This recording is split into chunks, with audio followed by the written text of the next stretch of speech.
بسم اللہ الرحمن الرحیم۔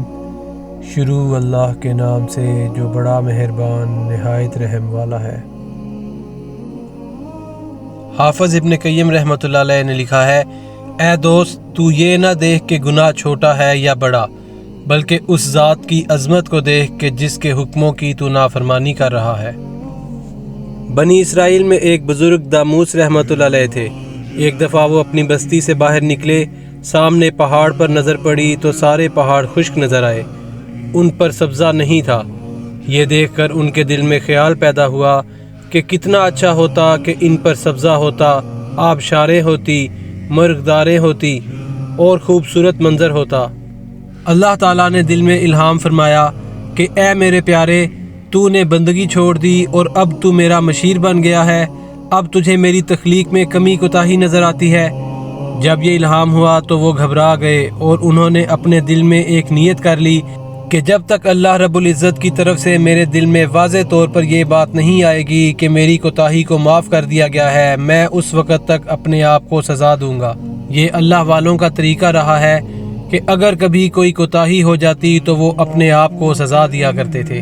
چنانچہ داموس رحمۃ اللہ علیہ نے سزا کے طور پر دل میں تہیہ کر لیا کہ جب تک میری غلطی معاف نہیں ہو جاتی تب تک نہ کھانا کھاؤں گا اور نہ ہی پانی پیوں گا، بس روزہ کی حالت میں رہوں گا۔ داموس رحمۃ اللہ علیہ 2-4 دن کے بعد ایک قریبی بستی میں گئے، وہاں کوئی تقریب منعقد ہو رہی تھی۔ بستی والوں نے کھانا وغیرہ پکایا ہوا تھا۔ جب دسترخوان لگا تو لوگوں نے ان سے کہا کہ آپ بھی کھانا کھائیں۔ انہوں نے معذرت چاہی مگر کچھ لوگ پیچھے ہی پڑ گئے کہ جی ضرور آپ کھائیں۔ انہوں نے کہا کہ نہیں، مجھے کھانا نہیں کھانا۔ ان میں سے ایک نے پوچھا کہ آخر وجہ کیا ہے؟ انہوں نے وجہ بتا دی کہ مجھ سے یہ کوتاہی ہوئی ہے۔ وہ کہنے لگا جناب یہ کوئی اتنی بڑی بات نہیں، ہم سب بستی والے مل کر اس گناہ کا عذاب بھگت لیں گے، آپ کھانا کھا لیجئے۔ کہنے والے نے جیسے ہی یہ کہا تو اللہ تعالیٰ نے فوراً داموس رحمۃ اللہ علیہ کے دل میں یہ الہام فرمایا، میرے پیارے آپ اس بستی سے فوراً نکل جائیں۔ چنانچہ جیسے ہی وہ نکلے اللہ رب العزت نے اس بستی والوں کو زمین کے اندر دھنسا دیا۔ ایک شخص ایک بزرگ کے پاس حاضر ہوا، وہ کہنے لگا حضرت میں بازار میں کام کرتا ہوں جس کی وجہ سے اپنی نگاہوں کو غیر محرم عورتوں سے نہیں بچا سکتا، کوشش بھی بہت کرتا ہوں کہ بد نظری نہ ہو مگر پھر بھی گناہ کا مرتکب ہو جاتا ہوں، سمجھ نہیں آتی کہ میں اس گناہ سے کیسے بچوں۔ انہوں نے فرمایا اچھا آپ کو سمجھا دیتے ہیں۔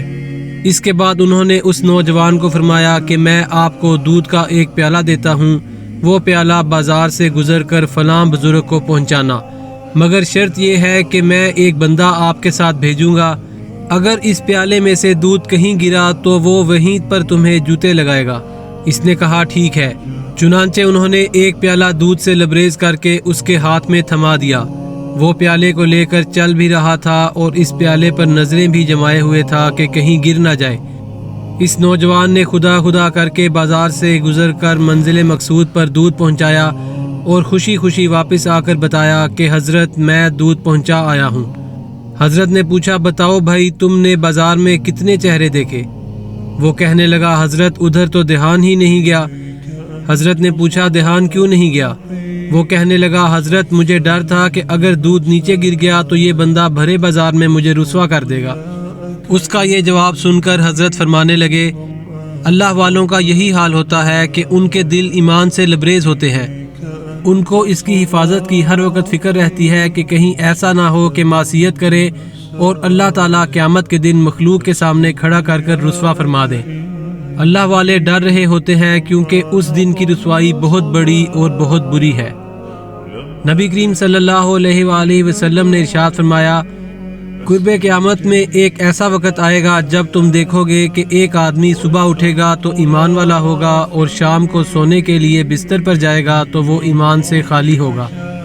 حضرت عمر رضی اللہ تعالیٰ عنہ کے بارے میں آتا ہے کہ آپ نے اپنے زمانہ خلافت میں حضرت حذیفہ رضی اللہ تعالیٰ عنہ کو بلایا اور کہا اللہ کے محبوب نے آپ کو منافقین کے نام بھی بتا دیے اور منع بھی فرما دیا کہ آپ وہ نام کسی اور کو نہ بتائیں۔ اب میں آپ سے وہ نام تو نہیں پوچھنا چاہتا، صرف اتنا بتا دو کہ کہیں عمر کا نام تو ان منافقوں میں شامل نہیں۔